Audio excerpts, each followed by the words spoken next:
কিসের দায়িত্বশীল তোমরা? কোথায় সে ক্লাস 3-তে পড়ছি, এখন আমি কোথায়? প্রথম দৃষ্টিতেই বলিবে তুমি আসার না। এই হলো শিক্ষকের সঙ্গে ছাত্রের মহব্বতের সম্পর্ক। পোশাক পরিচ্ছদ যাই থাক না কেন, আগে তাকওয়ার লেবাসটা বলো। আসসালামু আলাইকুম ওয়া রাহমাতুল্লাহি ওয়া বারাকাতুহু। নাহমাদুহু ওয়া নুসাল্লি আলা রাসূলিহিল কারীম, আম্মা বা'দ। সম্মানিত প্রধান শিক্ষকগণ, আপনারা সবাই উলামায়ে কেরাম।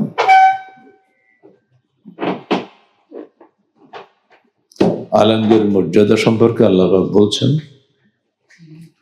শাহিদাল্লাহু আন্নাহু লা ইলাহা ইল্লা হু ওয়াল মালায়েকাতু ওয়া উলুল ইলমি কাইমান বিল কিসত লা ইলাহা ইল্লা হুয়াল আজিজুল হাকীম।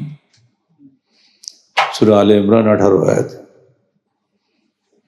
আল্লাহ পাক সাক্ষ্য দিচ্ছেন যে তিনি এক, তিনি ব্যতীত কোনো উপাস্য নেই, এবং সাক্ষ্য দিচ্ছেন ফেরেশতা মণ্ডলী, এবং সাক্ষ্য দিচ্ছেন আলেমগণ যারা ন্যায়ের উপরে প্রতিষ্ঠিত। সবাই সাক্ষ্য দিচ্ছেন যে আল্লাহ ব্যতীত কোনো উপাস্য নাই, তিনি মহাপরাক্রান্ত এবং মহাবিজ্ঞ। এখানে আল্লাহ পাক নিজের সঙ্গে ফেরেশতাদের সঙ্গে আলেমদেরকে একত্রে বর্ণনা করেছেন।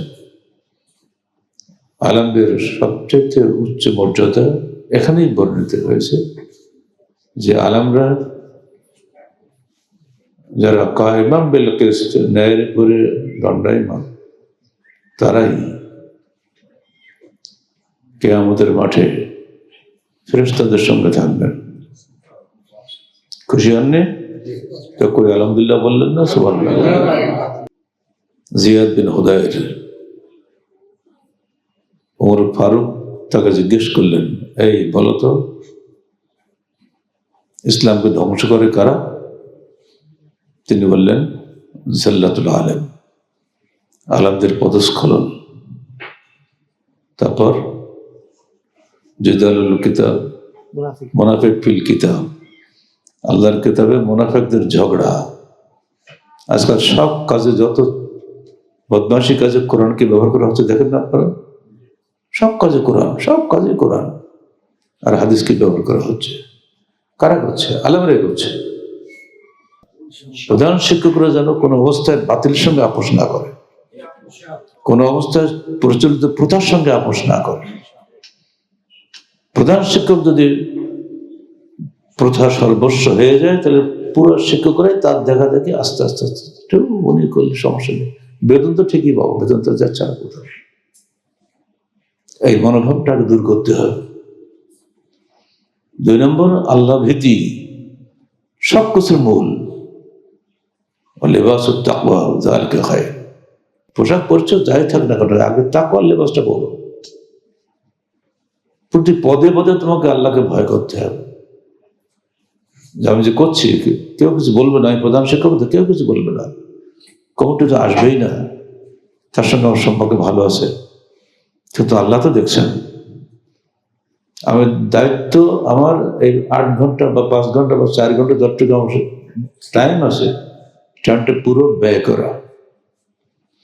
অধিকাংশ প্রতিষ্ঠানের যে অবস্থা, শেষ পিরিয়ডটা প্রধান শিক্ষক করেনি না, উনি চলে যান, বলে আমি সব ঘন্টা করেছি, এইটা শেষেরটা করলাম না, অন্য সময় করে দিলাম। মানে আপনাদের ঘন্টা ধরে ফাঁক থাকেন তো, এটা মাঝে মধ্যে এই ফাঁকটা আপনারা রাখেন শেষ ঘন্টায়, কিন্তু ছাত্ররা বসে থাকে। ছাত্র যখন দেখেন ওস্তাদ যে নাই, তো ওরাও চলে যায়, বলে পুরো মাদ্রাসার একটা বিশৃঙ্খল পরিবেশ সৃষ্টি হয়ে যায়। এটা করবেন না।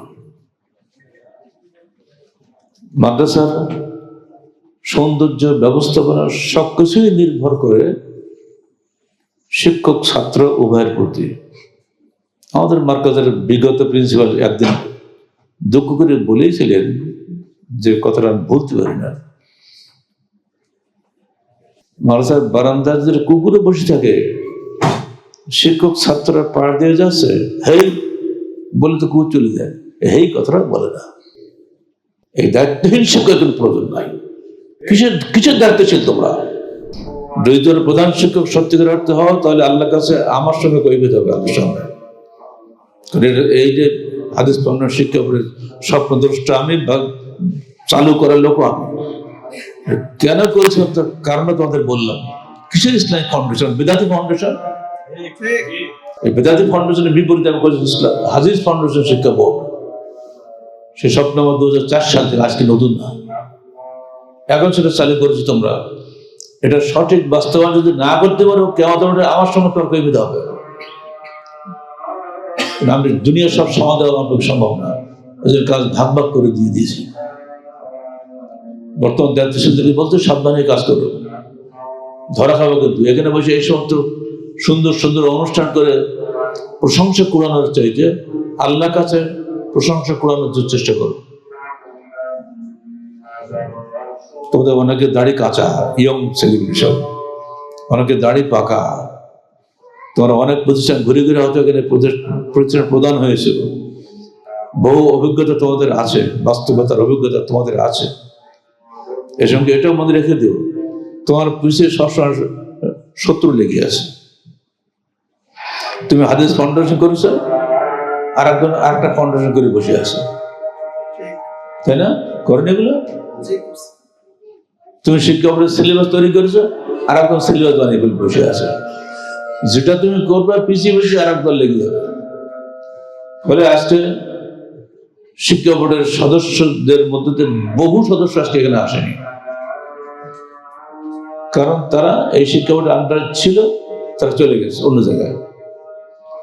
পথ দেখালো যে শিক্ষা বোর্ড, সেখান থেকে বেরিয়ে চলে গেছে আর বোর্ডে। তারা মাসে মাসে 2-5 হাজার টাকা পাবে, টাকা তারা বিক্রি হয়ে গেছে। এই সমস্ত লোকদের শিক্ষা বিভাগের প্রধানের দায়িত্ব পালন করা উচিত না। যাদের কথা ঠিক নাই, আকীদা ঠিক নাই, কৃতজ্ঞতা বোধ নেই, তাদের এখানে থাকাই উচিত না। আজকে কুমিল্লা বোর্ড নাম করছি কেন? কুমিল্লা বোর্ডের মূল পরিচালক শফিউল্লাহ, সে আমাদের একান্ত অনুগত। দুনিয়া একদিকে গেলেও সে কখন ডানিবাজ যাবে না। তার সঙ্গে আমার 84 থেকে পরিচয়। সেও একসময় শিবির করত, কিন্তু যখন সে দেখছে না এটাই ঠিক, তো আমাকে চলে আসছে। এগুলো বুঝতে হবে না যে সমস্যাগুলো হচ্ছে। তোমরা খেয়াল করো, আমাদের মৌলিক দায়িত্ব পালন করবে কিন্তু প্রধান শিক্ষকরা তাদের প্রাধান্য বজায় রাখতে গেলে অবশ্যই তাদেরকে সব কাজে পাংচুয়াল হতে হবে, নিয়ম মেনে কাজ করতে হবে। যে প্রতিষ্ঠানে যে নিয়ম আছে সেই নিয়ম তারা মেনে চলবেন কিনা এটা আগে বলেন। আগে আমার সাথে ওয়াদা করেন, তারপর মেনে চলবেন। আমাদের মার্কাজের প্রধান শিক্ষক কই, তাকে আমি আগে জিজ্ঞেস করবো, মানবা তুমি? যদি আদর্শ না থাকে কিসের মার্কাজ? ওরা বিল্ডিং বহু জায়গা আছে, সব চিন্তা খালি বিল্ডিং আর বিল্ডিং দাও, বিল্ডিং দাও, বিল্ডিং দাও, খালি বিল্ডিং থেকে কিছু করবো। আমার আকীদা বেঁচে থাকবে, আমার আমল বেঁচে থাকবে। কথা বলছি, আমার সকলের রেকর্ড ধরা পড়তেছে না? হযরত আলী রাদিয়াল্লাহু আনহুকে বলা হলো যে আপনি দেহরক্ষী রাখেন, রাজনৈতিক অবস্থা এত জটিল হচ্ছে যে আপনাকে যে কোনো সে মেরে দিতে পারে। উনি বললেন, দেখো আমার 2 কাঁধে 2 ফেরেশতা আছে, কিন্তু যখন মৃত্যু এসে যাবে তখন ফেরেশতা চলে যাবে, ওই জায়গাটা মালাকুল মউতের জন্য খালি হয়ে যাবে। অর্থাৎ আমার কোনো দেহরক্ষীর দরকার নেই। এই যে ঈমান, এই ঈমান কোথায় আজকে আছে? এখন দেখতে পাচ্ছি পীর সাহেবের পর্যন্ত গান মান দিতেছিলেন, দিচ্ছে না? এবার দেখলেন না মালাকুল মউতকে কে ঠেকাতে পারবে? একটু বিশ্বাস যার মধ্যে নাই সে পীর হয় কি করে? কোন কেরামতি চলে সব জায়গায়? আজীব ইনসান। তোমরা তারা প্রধান কি বলো, আসলে প্রধান শিক্ষক মানে প্রধান সেনাপতি। তোমার আন্ডারে যে লোকগুলো আছে সব কিন্তু সব তোমার দিক খেয়াল করবে। ছাত্ররা তোমার দিক খেয়াল করবে, শিক্ষকরা তোমার দিক খেয়াল করবে, অভিভাবক তারাও খেয়াল করবে। আর তোমাকে দেখেই এখানে লোকেরা ছাত্র দিবে, এটা সর্বক্ষেত্রেই প্রযোজ্য, শুধু মাদ্রাসার ময়দানে নয়, ময়দান থেকে বেরিয়ে গেলেও সেখানেও। তাকওয়া হলো বড় পুঁজি, আর তাকওয়া যদি না থাকে ভাই সবকিছু হারিয়ে যাবে। তোমাদের শিক্ষকদের কারো দাড়ি বেশ লম্বা, কারো দাড়ি 1 ইঞ্চি, কারো টুপি মাজারি টুপি, কারো টুপি ইসলামী টুপি। আলহামদুলিল্লাহ এখানে প্রায় সব সাদা টুপি, কিন্তু ধন্যবাদ তোমাদেরকে। কারণ টুপি দেখলে আমি বুঝতে পারি যে কোন দলের লোক। দাঁড়াইতেও আমি ধরে নিই যে কোন দলের লোক। কথা বললে দয়া করে এগুলো করে চেষ্টা করো না। আবু আবদুল্লাহ সাহাবী, তিনি মৃত্যুর সময় কাঁদছেন, অন্য সাহাবীরা তাকে সেবা করতে গিয়েছে, গিয়ে বলছে আপনি কাঁদছেন কেন? আপনাকে তো আল্লাহ রসুল সুসংবাদ দিয়ে দিয়েছেন। তাহলে কি? বলে একদিন আপনি আল্লাহ রসুলের কাছে গিয়েছিলেন, তখন তিনি আপনাকে বলেছিলেন, হে আবু আবদুল্লাহ, তুমি গোপ ছাটো, তুমি আমার সঙ্গে জান্নাতে থাকতে পারবে। তো আমি তখন থেকে গোপ ছাটি এবং অন্য কেউ বলি, তো আপনার তো সমস্যা নেই, আপনার তো জান্নাতে চলেই গেছেন। তখন বলছে, হে সাথীরা, আদম কে সৃষ্টি করার পরে আল্লাহ পাক তো 2 কাঁধে ডান মুঠোর মধ্যে এক দলকে সৃষ্টি করেছেন, পিপালিকা, সাদা পিপিলিকা সদস্য জান্নাতের জন্য, আর বাম মুঠে আর এক দলকে সৃষ্টি করেছিলেন কালো পিঁপড়ার মতো জাহান্নামের জন্য। আমার ভয় হচ্ছে আমি কোন মুঠির মধ্যে ছিলাম, সেই জন্য আমি কাঁদছি। এই ভয়টা কি আমাদের মধ্যে থাকবে না? আমাদেরকে সর্ব অবস্থাতে এই জন্য আল্লাহর কাছে প্রার্থনা করতে হবে যেন আল্লাহ এই দুনিয়াতে এবং আখিরাতে আমাদেরকে জান্নাতের ফেরদৌস দান করেন। এছাড়া আমাদের কিছুই চাওয়া পাওয়ার নেই। প্রধান শিক্ষকদের একটা বড় কর্তব্য হলো শুধুমাত্র নেতৃত্ব দেওয়া নয়, নিজের কর্মের মাধ্যমে দৃষ্টান্ত স্থাপন করা। আমি ক্লাস 3 পর্যন্ত পড়াশোনা করালো স্কুলে, মাঝে মধ্যে যেতে পারতাম না, অনেক দূর, বাড়ি থেকে কয়েক কিলোমিটার। তখন তো ছোট্ট ছিলাম, বৃষ্টিপাত হলে যেতে পারতাম না। ওস্তাদজি মাদ্রাসাতে স্কুল থেকেই অন্য শিক্ষকদের পাঠিয়ে দিতেন, দেখো তো আসাদ আজকে আসলেন না কেন। এবার যেতাম, যেদিন স্কুলের সামনে ভাটুই গাছ ছিলেন আপনারা, ওই যে পায়জামে লাগে ছোট ছোট কাটা, ওই ভাটুই গাছ ছিটতে বলতো আমাদেরকে, মানে এটি হলো শাস্তি, কিন্তু তা বলতেন না। দেখো তোমাদের ক্যাম্পাস তোমরাই সাফ করো, এর জন্য আলাদা জন মজুর কামলা খাটানো সম্ভব নয়। আমরাই সেটা করতাম। এটাতে আমাদের কোনো বিবেকেও বাঁচত না যে আমার একটা বড় মানুষের সন্তান। আমার আব্বা তো জাত উস্তাদুল আসাদিজা, আব্বার নাম এসব করে দিত, আমি তো ছেলে, বলি বাপরে বাবা। অথচ এইটুক সামান্যতম অহংকার বোধ আমাদের মধ্যে কখনো আসেনি। এগুলো করে আনন্দ পেতাম।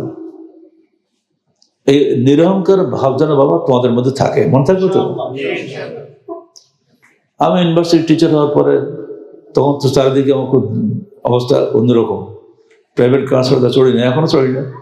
এখন তো চাইলে বার্ধক্যের কারণে, তখন তো এমনিতেই চড়তাম না, এখন নিজেদের সম্মান করি। আমি যাচ্ছি সাতক্ষীরা, দূর থেকে খেয়াল করলাম যে সাইকেল চড়ে যাচ্ছেন আরেকজন মাজা কুর্জি মানুষ। আমি বুঝতে পারলাম এটা তো আমার অমুক উস্তাদ, যাবে। আমি তো ক্লাস 3-তে একটু পুরোনো কাজ পড়েছিলাম একসময়। আমি সামনে গাড়ি এগিয়ে নিয়ে থেমে গেলাম, সালাম দিলাম, তুমি আসাদ না? স্তম্ভিত, বলে কি কোথায়? সে ক্লাস 3-তে পড়ছি, এখন আমি কোথায়? প্রথম দৃষ্টিতেই বলিবে তুমি আসাদ না। এই হলো শিক্ষকের সঙ্গে ছাত্রের মহব্বতের সম্পর্ক। শুধু শাসক নও, তোমরা মহব্বতের সম্পর্কে যুক্ত থাকার চেষ্টা করো। প্রত্যেকটা ছাত্র তোমার কাছে আমানত। এই ছাত্ররা হলো অনুকরণ প্রিয়, বিশেষ করে যারা যত ছোট বয়সের তারা বেশি অনুকরণ প্রিয়। শিক্ষক যা করে তাই। একটা জিনিস খেয়াল করে দেখো, বাপ মা যতই লেখাপড়া শেখাবে, শিক্ষক যারা বলে ওটাই সে ধরে রাখে এবং সে ওটাকে বেশি গুরুত্ব দেয়। আমার নাতিপুতিদের দেখছিলাম, ওস্তাদ এটি বলেছে, এই বাড়ির কোনো কথা সে শুনবে না, ওস্তাদ যদি বললো তো ওটাই ঠিক। এই যে একটা দারুণ ব্যাপার, তোমাদের প্রত্যেকের জীবনে নিশ্চয়ই অভিজ্ঞতা আছে, এটা বাবা মনে রেখে দিও। আর তোমারও সন্তান পড়ে, তুমি আরেকজনের সন্তান যখন পড়াচ্ছ, তোমার সন্তানকে কিন্তু আরেকজন শিক্ষকরা দিতে হচ্ছে। কোনো সন্তান বাড়ি বসে মানুষ হয় না, সবাইকে যেতে হবে দূরে, শিক্ষকের কাছে দিতেই হবে, শিক্ষক থাকতেই হবে, বইটা তোমরা নিচ্ছ, এর সবাইকে নিয়ে নিয়ে বুঝতে। একসময় লিখছিলাম বিশেষ কারণে, এগুলো যেন সবার কাছে থাকে, অনেক উপদেশ তোমরা সেখানে পাবা। সবশেষে বলবো, হাদিস ফাউন্ডেশন শিক্ষা বোর্ড এর পিছনে বললাম তো একটু আগে, প্রতিদ্বন্দ্বী লেগে আছে। তোমরা যেন ধোকায় পড়ো না, টাকার লোভ যেন কোথাও চলে যাবে না। যেখানে শিক্ষা বোর্ডের চেয়ারম্যান তোমাদেরকে প্রতি মাসে মাসে কমপক্ষে 5,000 টাকা দিতেন, আজকে নাস্তা করার সময় বললাম, বাবা টাকা না দিলে কেউ থাকবে না, টাকা তো 5,000 থাকবে দিকে সব, উল্টো আমরা টাকা নেই না এখন। এই যে টাকার লোভ, লোভে পাপ, পাপে মৃত্যু, একদিন হাদিস ফাউন্ডেশন শিক্ষা বোর্ডে অবলুপ্ত হয়ে যাবে যদি তোমরা টাকা না পাও। এটা যেন না হয়, মনে থাকবে তো।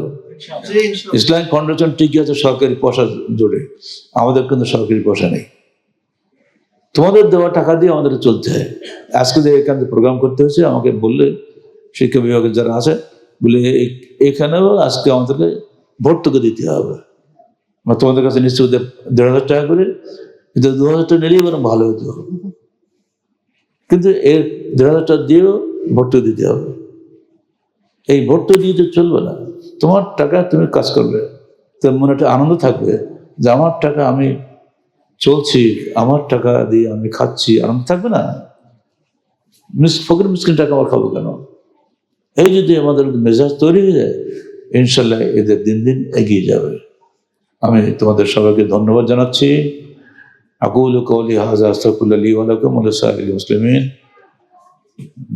প্রধান শিক্ষকদের প্রাধান্য আল্লাহ পাক বজায় রাখুন ইহকালে এবং পরকালে, এটাই আশাবাদ ব্যক্ত করছি। এবং এই কাজে যারা যুক্ত আছো তাদের সবাইকে আল্লাহ পাক তৌফিক বাড়িয়ে দিন, আরো কাজ করার তৌফিক দান করুন। আমিন। আসসালামু আলাইকুম ওয়া রাহমাতুল্লাহি ওয়া বারাকাতুহু।